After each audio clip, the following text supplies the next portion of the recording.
Hi friends, welcome to Kamadhenu Akshayam. நம்ம இன்னைக்கு பார்க்க போகிறது முள்ளங்கி மசாலா கறி எப்படி பண்ணுறதுன்னு பார்க்கலாங்க.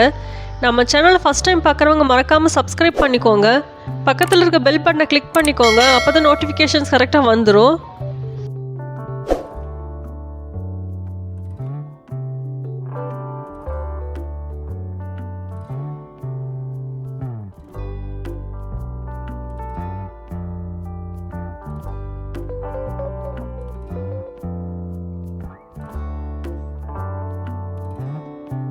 நான் இன்றைக்கி 2 முள்ளங்கி எடுத்திருக்கேன். நல்லா ஃப்ரெஷ்ஷான முள்ளங்கி எடுத்துக்கலாம், அப்போ தான் நல்லா டேஸ்ட்டாக இருக்கும். ஃப்ரெஷ்ஷான முள்ளங்கினா நல்லா வெயிட்டாக இருக்கும். உங்களுக்கு காயை கையில் எடுத்தாலே தெரியும், நல்லா வெயிட்டாக இருக்கும். அப்போ தான் ஃப்ரெஷ்ஷான முள்ளங்கின்னு அர்த்தம். இதுக்கு மேலே இருக்க தண்டெல்லாம் கட் பண்ணிவிட்டு நல்லா கழுவி வச்சுருக்கேன். இப்போ தோல் சீவிடலாம். இந்த 2 எட்ஜஸையும் கட் பண்ணிடலாம்.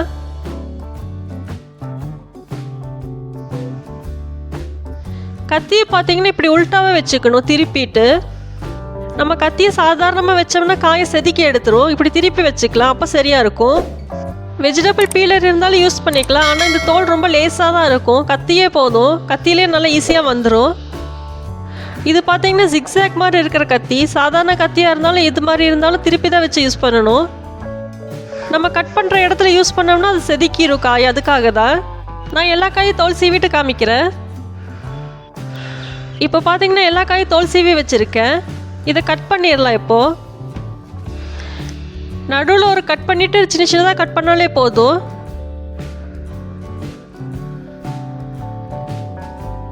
இது வந்து ரொம்ப தின்னாகவும் இல்லாமல் ரொம்ப மொத்தமாகவும் இல்லாமல் இந்த சைஸில் இருந்தால் சரியாக இருக்கும். காய் ஓரளவுக்கு மொத்தமாகவே இருக்கட்டும்.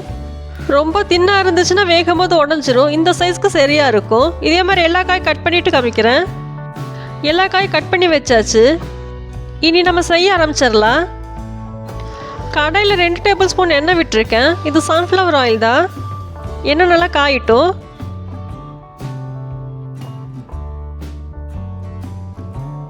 எண்ணெய் லைட்டாக சூடாக ஆரம்பிச்சிருச்சு. இப்போ கரம் மசாலா சேர்த்திருக்கேன். இது வந்துட்டு பிரியாணி இலை கொஞ்சமாக எடுத்திருக்கேன்.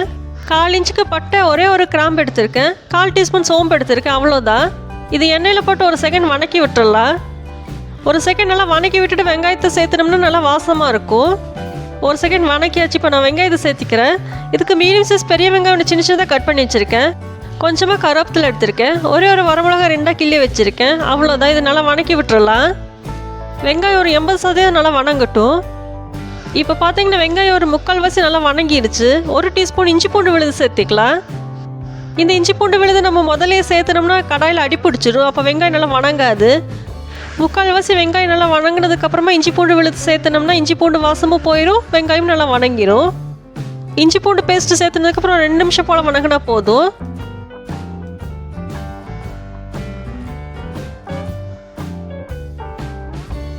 நல்லா வணக்கியாச்சு. இப்போ தக்காளி சேர்த்துக்கலாம். நான் இன்றைக்கி மீடியம் சைஸை விட 2 சின்ன சைஸ் தக்காளி எடுத்திருக்கேன். மீடியம் சைஸ் தக்காளியாக இருந்தால் ஒன்று போதும், சரியாக இருக்கும். தக்காளி சேர்த்துட்டு நல்லா வணக்கி விட்டுறலாம். தக்காளி ஒரு 80% வணங்கட்டும்.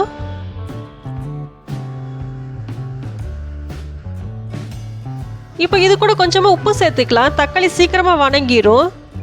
இந்த உப்பு பார்த்தீங்கன்னா வெங்காயம் தக்காளி கலவாக தான் சேர்த்துருக்கேன், காய் கலவாக சேர்க்கலை. இப்போ தக்காளி நல்லா வணங்கட்டும்.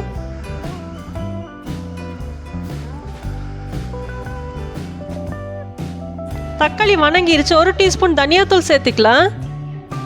இது கூட 1/2 டீஸ்பூன் மிளகாத்தூள் சேர்த்துருக்கேன். இது கூட 1/2 டீஸ்பூன் கரம் மசாலா சேர்த்திருக்கேன். அவ்வளோதான். இது 1 நிமிஷம் போல் வணக்கி விட்டுறலாம். அப்போ மசாலோட பச்சை வாசம் போயிடும், தக்காளியும் நல்லா வணங்கிடும்.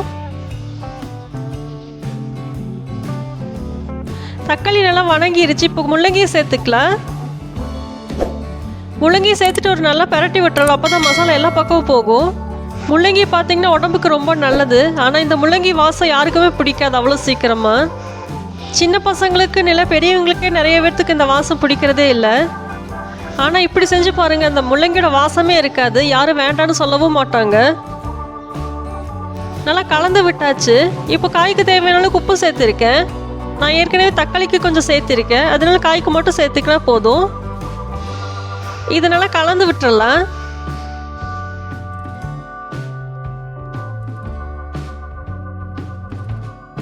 நல்லா கலந்தாச்சு. இப்போ காய்க்கு தேவையான அளவுக்கு தண்ணி சேர்த்துக்கலாம். காய்க்கு ஒரு 3/4 வாசிக்கு தண்ணி சேர்த்துக்கலாம். நம்ம மசாலா பொடியெல்லாம் சேர்த்து இருக்கிறதுனால ரொம்ப தண்ணியெல்லாம் ஆகாது. நல்லா குழ நல்லா தான் இருக்கும். காய் முழுகிற அளவுக்கு தண்ணி ஊற்றிருக்கேன். நல்லா கலந்து விட்டுட்டு மூடி வச்சிடலாம். முள்ளங்கி வேகிறதுக்கு ரொம்ப நேரம்லாம் எடுக்காது. ஒரு 5 நிமிஷம் போல தான் ஆகும்.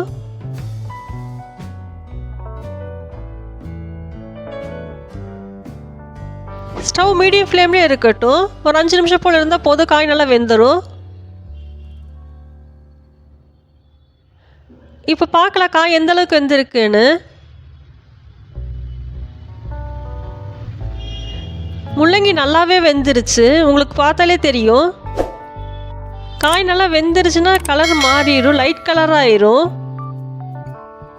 காய் நல்லா வெந்துருச்சு, ஆனால் கொஞ்சமாக தண்ணி இருக்குது. ஸ்டவ்வை ஹை ஃப்ளேமில் வச்சு ஒரு 2 நிமிஷம் போல் வணக்கி விட்டால் போதும், தண்ணி நல்லா ட்ரை ஆயிரும். இந்த முள்ளங்கி மசாலா கறி எல்லா சாப்பாட்டுக்குமே சைட் டிஷ்ஷாக நல்லாயிருக்கும். நீங்கள் வெறும் வெள்ளை சாப்பாடில் கூட கொஞ்சம் பிசைஞ்சு சாப்பிட்டு பாருங்களேன், அவ்வளோ டேஸ்ட்டாக இருக்கும். முள்ளங்கி யாருமே வேண்டான்னு சொல்லவே மாட்டாங்க, அந்தளவுக்கு டேஸ்ட்டாக இருக்கும். வாசம் சுத்தமாகவே இருக்காது. சப்பாத்தி பூரிக்கு கூட சைட் டிஷ்ஷாக சூப்பராக இருக்கும், அந்தளவுக்கு டேஸ்ட்டாக இருக்கும். கண்டிப்பாக செஞ்சு பாருங்கள். காய் பார்த்தீங்கன்னா கலர் தெரியும், லைட் கலர் ஆயிடுச்சு.